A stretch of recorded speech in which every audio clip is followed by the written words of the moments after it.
So hey there guys, Erin here again, and today is another day and another episode of Keto Talk. Today I'm going to be going over some of the basics of a keto diet, and I'm going to be doing so through impressing you guys with my horrible drawing and art skills, but sometimes it's better to see something in a visual presentation as opposed to just sitting down and talking about it. So here we go. Some of the basics on a keto diet can seem intimidating, but they really don't need to be. Going on a keto diet is a great way to lose weight. I did it in order to specifically lose weight off of my midsection, but it also can help with things like mental clarity, just your overall health in general, as well as improving your hormones and your sleep. So there's a lot of different reasons to go on a keto diet besides just weight loss. So what is a keto diet? A keto diet is a diet where you eat a lower amount of carbs in order to get into a state of ketosis. So what does that mean? That's about really taking your calories and breaking them up in a way in which 5% of your calories are coming from carbohydrates, 25% are coming from protein, and 70% are coming from fat. So you're eating less carbs in order to be able to eat more fat to make it up within the calories that you're allowed within a day.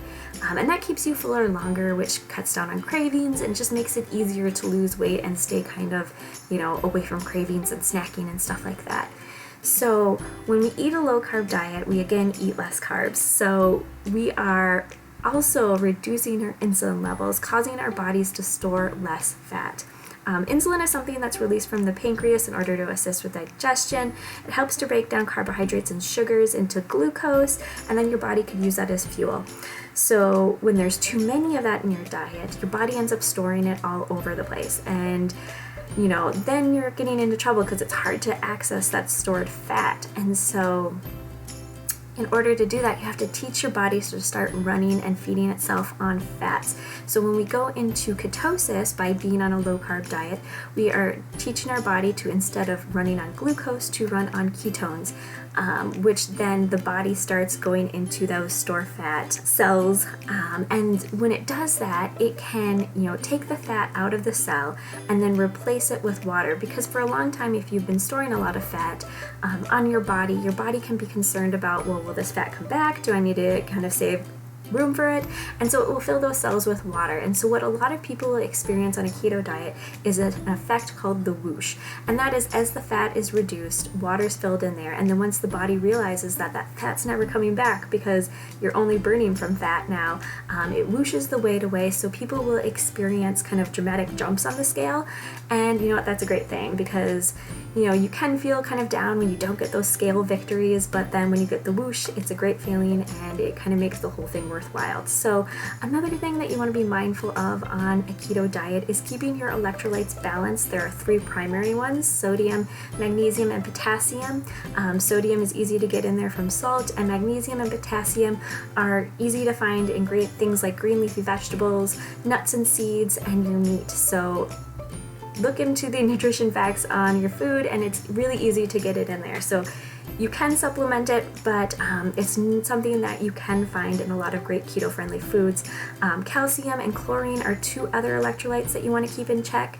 Calcium you can get in your cheeses on keto, as well as any dairy products you're having, and then chlorine is the other component to salt, so it's in there with your sodium. So when you have those in balance, especially in the beginning, you can help to reduce effects of, kind of the transition period, so the keto flu.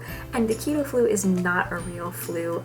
It's just a time in which your body's adapting to going on a keto diet and burning and fueling itself from ketones versus glucose. So yes, you will experience things like lethargia or headaches or kind of brain fog, but it doesn't last forever, and it's really just, again, part of that whole transition period. Just remind yourself that you're going from fueling on glucose to fueling on ketones, and it can take about 1 to 7 days for most people to get past that period, so don't be scared of it.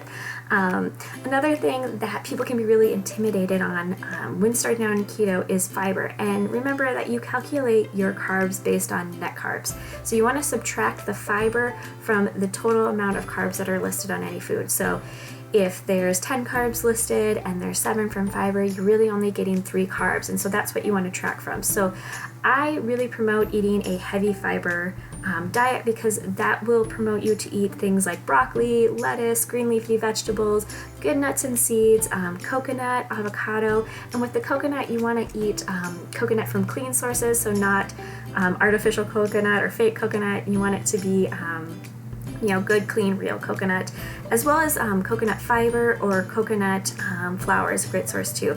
And avocados, again, are a great source of fiber. So what I recommend to people when they go on a keto diet is just making sure that you are getting your electrolytes met in order to avoid things like keto flu and help support your systems as you go through this whole transition period, and to really go after eating good fiber, because eating good fiber will help you to eat a little bit cleaner, and it will help to kind of take some of the mystery away from what I can and cannot eat. So I always say, get your carbs within that 5% for whatever your daily calories are, and then go after your good fiber from there. And I think that helps to make keto less of a diet and more of a lifestyle, something that you can be sustainable on for the rest of your life. So I hope you guys enjoyed this video and found it informative and gave you some good information about starting off on keto.